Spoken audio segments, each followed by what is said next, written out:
Do you see who they got? Yeah. I saw who they got. That's Yeah, it was Martin. That's what I call him. You know Martin? Have you met him? Are you a friend of Martin? I call him Steve.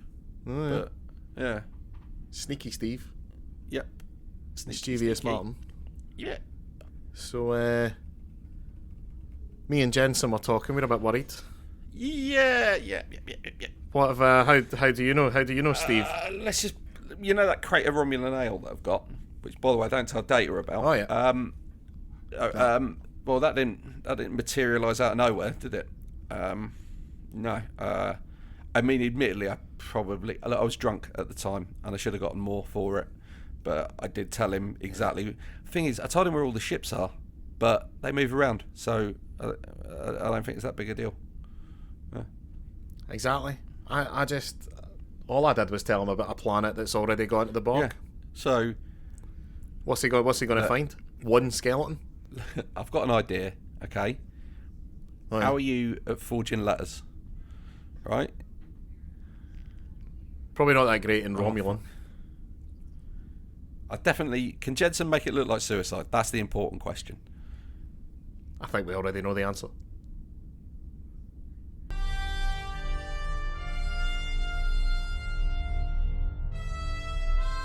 Podcasts.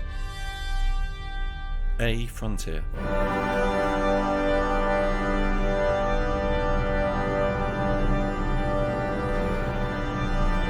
These are the voyages of the podcast Captain Slug.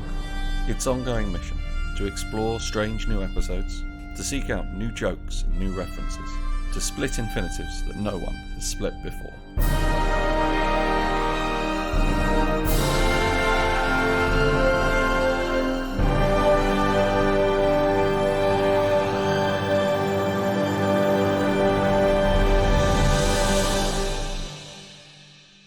Captain Slug, Stardate 57. These are the continued voyages of Eddie Edwards and Mark O'Neill. Sorry, I fucked it up. That should be Mark Bench. It doesn't matter. It's whatever. Who cares? Okay, yeah, life is meaningless. We're all on fire. Anyway. Yeah, we're watching Star Trek. Anyway, how you been, Mark? Good. Something's been on my mind a lot this week, and it's the droids from Star Wars. Yeah, okay. You got me. What's the deal with the droids, right? I mean, because I've been watching, I've gotten quite into the Clone Wars, right? Animated, the CGI animated show, and it's really, really good. It actually retroactively makes the prequels better. Have you seen it? It couldn't make them worse. I haven't seen the Clone Wars. I've been told it's good, but I'm in a point in my life where I'm just enjoying not giving a fuck about Star Wars for like a little while. I'm probably going to watch Andor at some point. Which is a real shame, because genuinely one of the best Star Wars things of all time aired the other day, which is an episode of The Mandalorian that was barely about The Mandalorian. It was fantastic. Jaw-dropping television. At some point, probably, I will get back into Star Wars and put myself back on the wheel so Disney can punish me. But, yeah. Anyway, the Clone Wars. Droids. So, look, I'll preface this by saying I understand that it's a made-up story for a children's television show, but that's just to get that out of the way for anyone thinking that. For anyone thinking that, I understand that, right? I get that. I've internalised that. I, however, have a filter that means I can turn that off to think about things to prevent boredom, right? So, the droids, what's going on there? Because, in the Star Wars prequels, if you've never seen them, the baddies, the separatists, they use battle droids, which are literally robots that fight. Now, I don't really understand what the fuck is going on with the droids in Star Wars. I have always been of the opinion that the droids are actually conscious, right? That the droids have sentience. But they're still computers, right? Yeah. So why do they all have shite aim? Right. I'm going to say this is a calibration issue, because if we've learned anything, it's that... Star Wars happens in a galaxy far, far away. So those aren't humans. They look human, but they're not humans. Yeah. So maybe that's the best possible aim that anyone's got, which is why the stormtroopers can't fucking hit anything either. Or maybe the Force throws them off. I don't know. I thought you were going to raise the question of if droids are sentient, how comes raising their minds is okay? No, look, this idea has been talked to death, right? The droids in Star Wars have sentience, right? Fucking very good. What I want to talk about is, yeah, but they're still robots, right? Like, they're still... I know it sounds uncompassionate because the thing that the Clone Wars does, the Clone Wars does a lot of things, right? I didn't get into it for a long time because the first season just looks like a PS2 cutscene, right? But the quality actually gets a lot better from then on, and it touches really nuanced subjects that I've always wondered about. But the droids, they make all the droids really, really funny. Like, the battle droids are hilarious. Like, it's the best thing about the show is just listening to their shite patter, right? At one point, Saw Gerrera throws like a pile of there's something called a disruptor, and these two battle droids just look down at it and go, "I think it's an explosive." And then the other one says, "How can you tell?" And the other one goes, "Well, it kind of looks like," and then bang, right? It's really good comic timing. There's an amazing bit that I was watching where the droids were flying. They were flying a ship and they just left a planet, and I think Anakin with like if I get this wrong, who cares? But I think he had like a spacesuit on and he'd like grapple hooked onto the back of the spaceship. So they're flying through and one of the droids turns to the other and says, "We're experiencing some kind of drag." And then the first droid turns and says, "You're experiencing drag in space." And then just silence. And then the first one kind of looks about it and goes, "Oh, I guess you're right." Because you can't. So they have to program that in, which again, fine. But does the personality, does like the bits supersede their ability to aim like a computer would? My bigger question is that the BattleBots are designed for combat. So that means at some point there was like a fucking like report back to a head of that project where somebody was going, "So we've nearly finished the droids. Obviously we've loaded up with the guns, got the tactical sensors, logged in sense of humour, legs." And then somebody was like, "What was that last? Not that last one. What, legs? No, the one before that. Sense of humour. How long did we spend on sense of humour? 6 months. And how much did that cost us in terms of galactic credits?"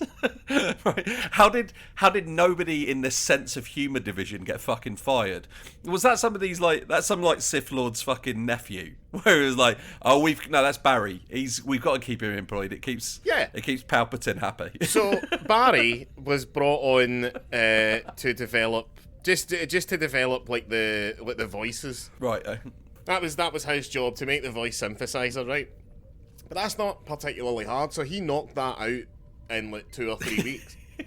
But then he remembered that he had a 6-month contract, and if he bowed out less than a month in, he wasn't getting paid for his call out. Right.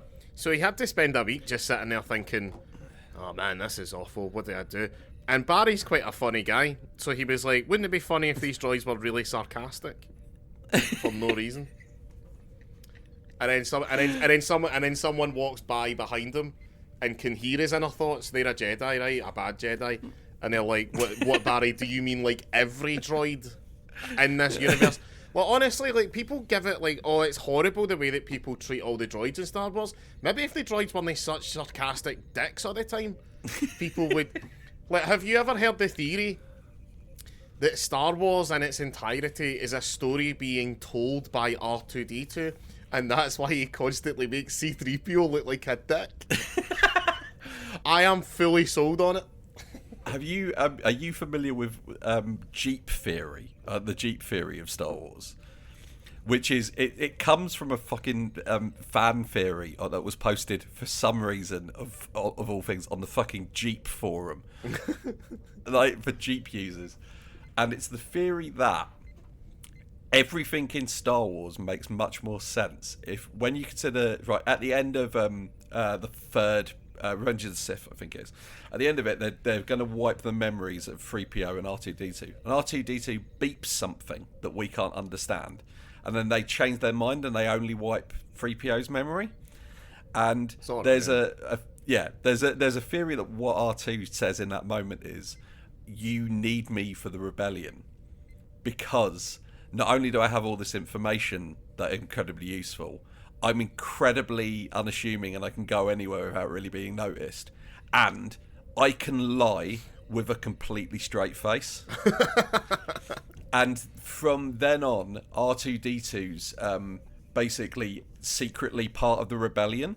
So, like, he's hanging around as basically protection for Leia, and he keeps liaising with Chewbacca, who is also part of the rebellion, because he's the one who gets all the jobs for the Millennium Falcon.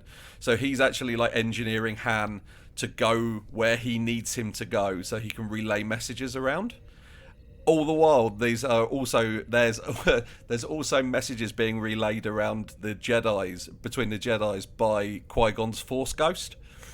So when R2-D2 shows up and Obi-Wan's like, oh, I don't recall owning a droid, that's basically Obi-Wan Kenobi saying to R2-D2, shut the fuck up, R2. You're not going to ruin this for everyone. And yeah, it basically it meshes everything together a lot better and it makes a lot more sense. But basically, yeah, R2-D2 is the real hero of the Star Wars movies. Yeah, that's why he's telling the story, making C-3PO look like a cunt. It does occur to me that, like, if I was building a droid specifically, this is to, like, help communication, and, like, I'm going to send it out as, like, an ambassador and it can talk to all these other races, I would make that droid less annoying. It feels like that's a design flaw. Yeah, I agree. I would subscribe to that theory, but I don't think it's true.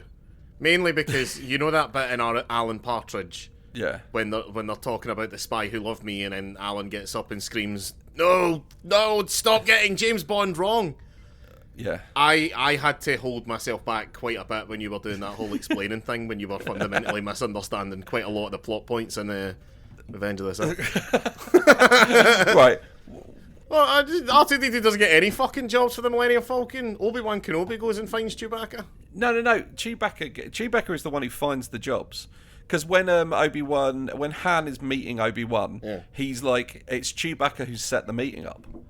And so therefore we can assume it's Chewbacca's job to go around and set up all the meetings, which means he's the one who's actually choosing their jobs. And Han's got the illusion of choice. He's like, Chewie's only found us 3 jobs, and 2 of them involve certain death, and 1 of them involves going to this weird backwards planet that I don't want to be on. But weirdly, does line up with Chewie's fucking rebellion plans. That's what's going on there. I think you're giving Chewie a lot of credit. I am. No, do you know what? Chewbacca's alright. He was like 300 years old. Like, Han is essentially his pet dog. He's like, he is... What if... You know the way that no one really understands Wookiees apart from other Wookiees and Chewbacca? Yeah. What if all the animals in the world all understand each other and just not us, and we don't, and they see us as the Wookiees? Because you're quite hairy. I'd be okay with that, because it means that my cat could tell my dog to stop being such a dickhead. But unfortunately... Why doesn't it? Because it just wants to watch the world. Cats are the best. So the more the dog misbehaves, the more the cat becomes the favourite pet. It's a Machiavellian scheme that the cat's got. Oh, sorry, I've just remembered what this episode of Star Trek was about. I was going to say, speaking of Machiavellian schemes, Star Trek. I watched this over a week ago. Okay. And I couldn't remember, and I didn't put a title on the notes for the name of the episode. Right. The notes I have are insane. Just Earl Grey, exclamation mark. Right. It's called The Defector. Yes. Which it might have given you a clue. And to broad strokes, there's the Romulan defects. That's the plot. That's it. Yeah, I remember it. I remember it well. Right. Okay. I want to bring something up straight away. We have regularly referred to people as being like that bloke actors, right? This guy who plays the Romulan, is an actor called James Sloan. He might be that blokiest bloke of that bloke actors of all time, right? I looked up his IMDb page, right? He's in Deep Space Nine as another character. Right.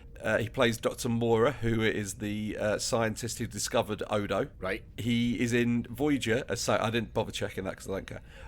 But also, he is so that blokey. He is in 7 episodes of Murder, She Wrote as different characters. How many separate characters did he play on Supernatural? He died in 2000. So none. Right, none. Okay. Unfortunately. Oh man, good for him. Yeah, I was going to say, because if you're listening to this, Got out before 9/11.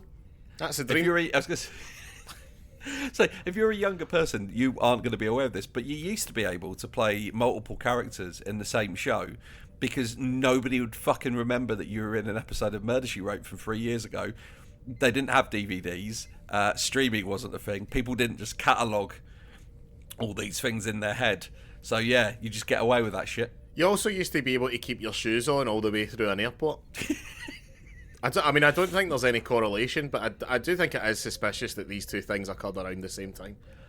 I'm going to say, as somebody who's recently travelled internationally, I don't mind taking my shoes off at the airport. What I don't mind is it seems to be inconsistently enforced. Yeah. I had to take my shoes off on the way out, but not on the way back. Why's that? Just tell me, because if I knew, I'd take them off at the beginning of the queue, right? If I knew for certain. But if you're not going to tell me until I get to the scanner, then I've got to take my shoes off. Yeah, I don't really understand airport security because... Look, if I was in charge, and one day, God willing, I will be, I would have security, like... I don't really understand... Why are they so determined to catch you before you get on the plane? Because surely the last place you want a terrorist is in your own country. Surely you detect it and then let them go. I think the last place you want the terrorist is on a plane, Mark. That was if we learned anything from 9/11, it was that. No, fair enough. I mean, if you're planning a ground-based terrorist attack wherever you're going, then fucking have at it, go free. Yeah. But you're probably going to pick up all your supplies when you get there. Yeah, it is bizarre that, like, surely now that we're out of the EU, you know what I mean, we could start just asking people, like, what are you going to do in France? Oh, I'm going to attempt to destroy the Eiffel Tower. Oh, are you going to do anything on the plane over British airspace? No, I don't think so. Oh, have at it. We can't just take our problems, Mark, and ship them off to other countries. Who are you, Suella Braverman? Yep, fair enough. Do you think a 9/11 against the Eiffel Tower would be more or less spectacular than one against the Twin Towers? Less fatalities. Obviously, you're losing out on numbers. But I gotta say, because whenever I'm watching a disaster movie, right, the level of if you're watching a proper good disaster movie, these are the places you will see get destroyed: Washington, New York, London, and Paris. Right, so we know that the Eiffel Tower getting destroyed does look good. If you can make it fall, as well as the thing is, it wouldn't collapse down on itself like that. So it would topple over. So I think it might look better on that front. I think because the Eiffel Tower, as far as I'm aware, is it made of steel? Yes. Seems like it should be. So if a plane hit it, it wouldn't melt, and then it didn't collapse. Yeah, and I don't want anything to happen that could prove conspiracy theorists right. Right. Okay. Now, I will point out that this is going to be the second episode where you have made it clear that you would want to visit horrible tragedy on the people of Paris. In a row.